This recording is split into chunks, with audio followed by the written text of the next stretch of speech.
Alan and Chris. They're both 34.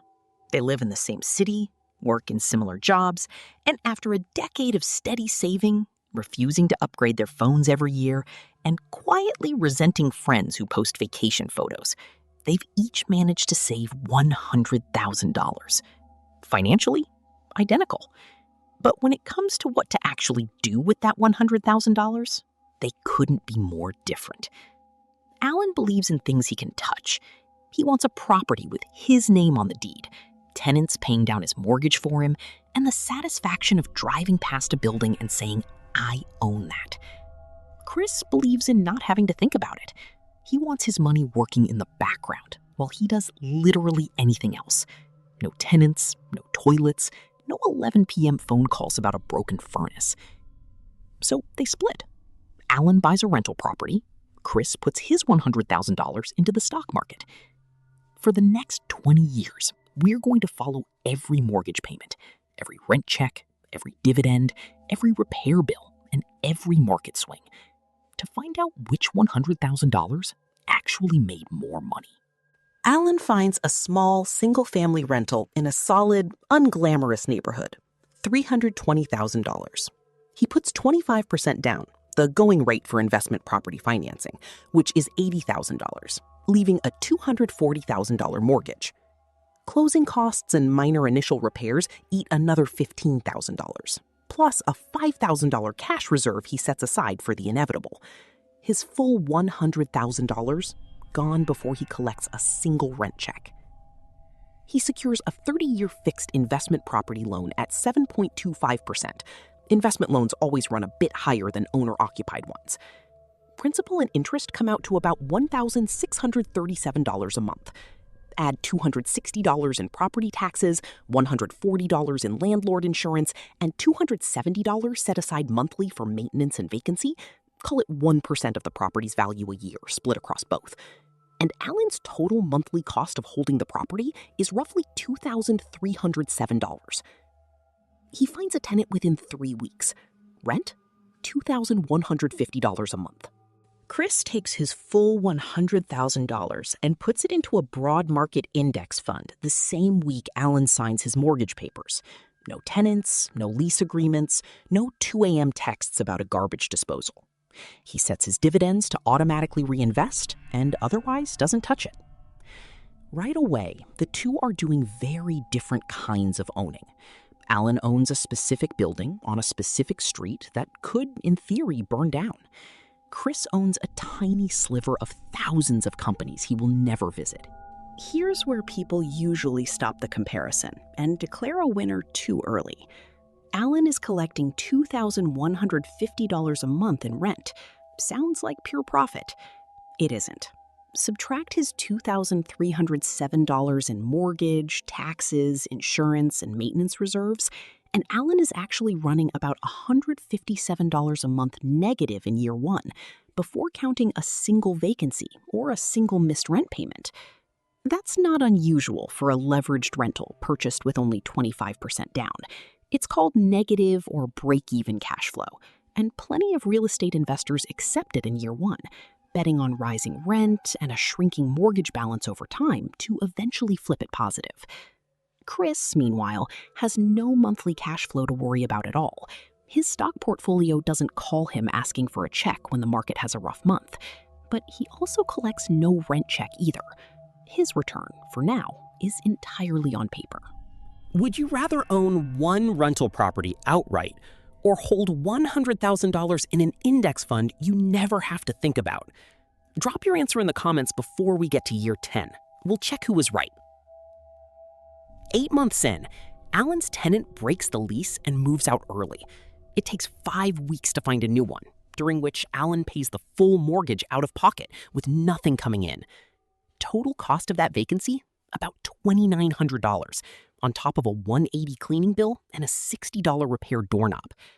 His emergency reserve absorbs it, but it's the first time Alan understands that Landlord is occasionally a part-time unpaid job. Chris's portfolio, that same month, drops 4% in a routine market dip. He doesn't notice. He doesn't check it. His dividends reinvest automatically regardless of what the headlines say that week.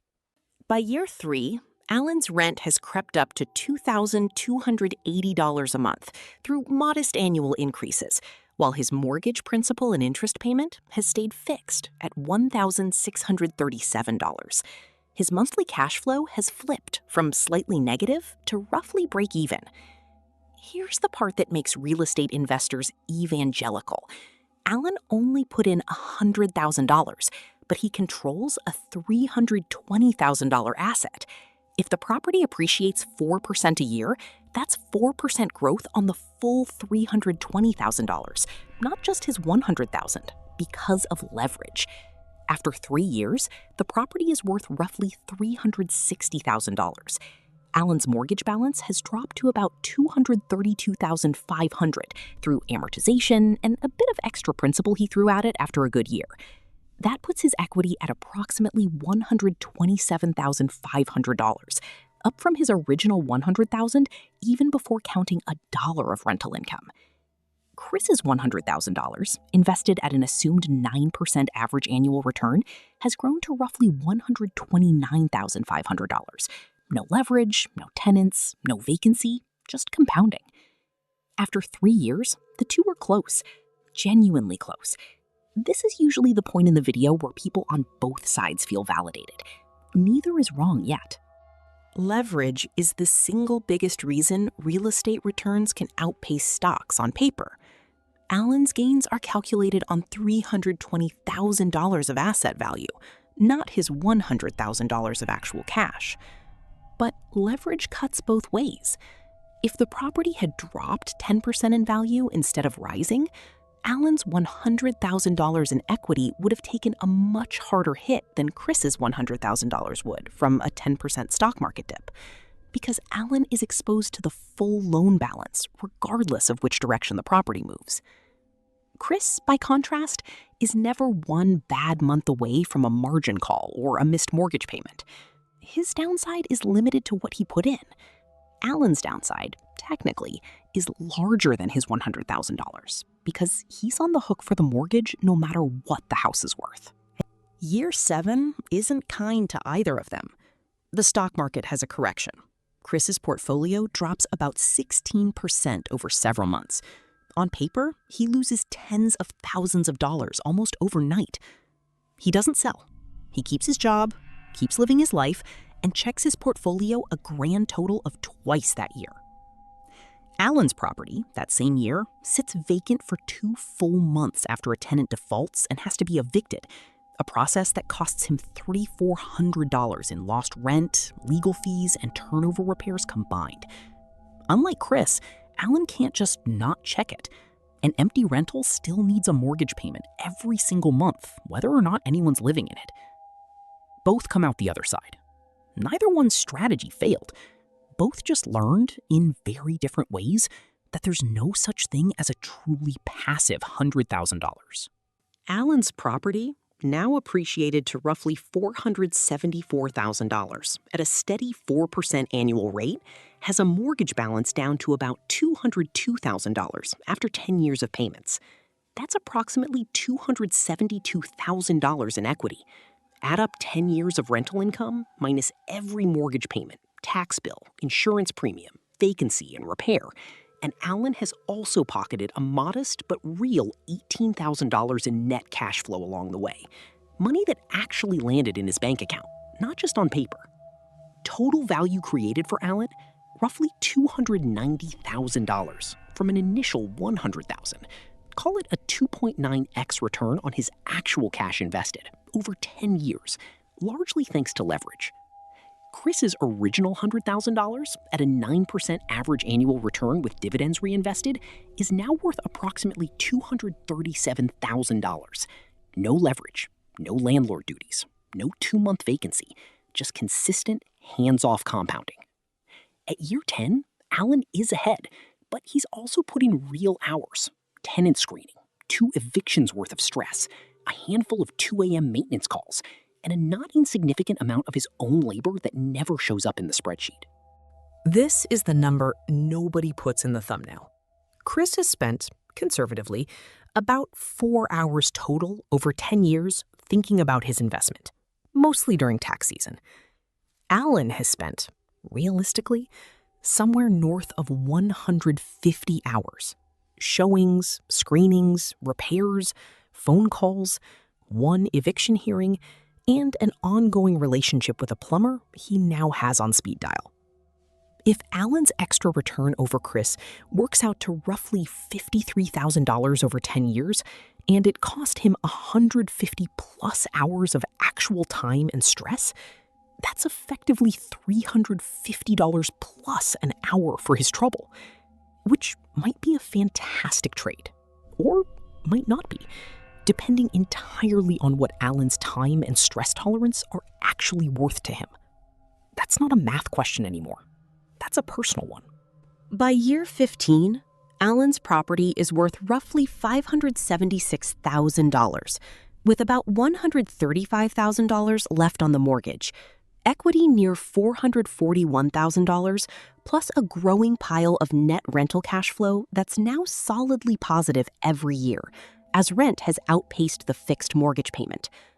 Total value created somewhere around $480,000 to $500,000 from his original $100,000. Chris's portfolio, after 15 years of compounding, sits at roughly $364,000.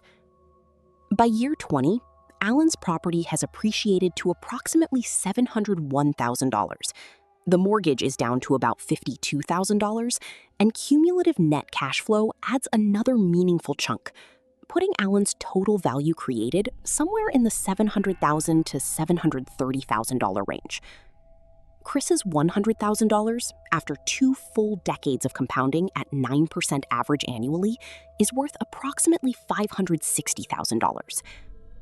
Alan comes out ahead in raw dollar terms, but a large share of that gap is leverage, plus 20 years of unpaid labor that never appeared as a line item, plus the risk of a single bad tenant, a single uninsured disaster, or a single regional housing downturn doing outsized damage to a portfolio that was never actually diversified beyond one building on one street.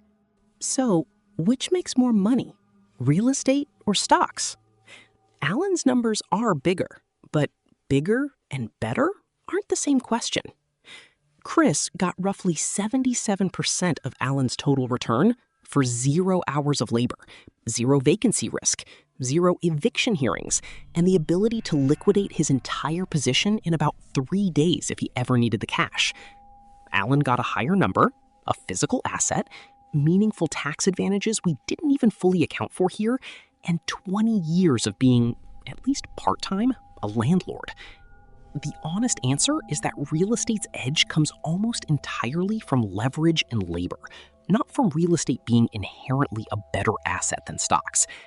Take away the loan and take away the hours Alan put in, and the two portfolios land a lot closer together than the real estate always wins crowd wants to admit. The real question was never which asset is better. It was always, how much debt are you comfortable carrying, and how many hours are you willing to trade for a bigger number at the end?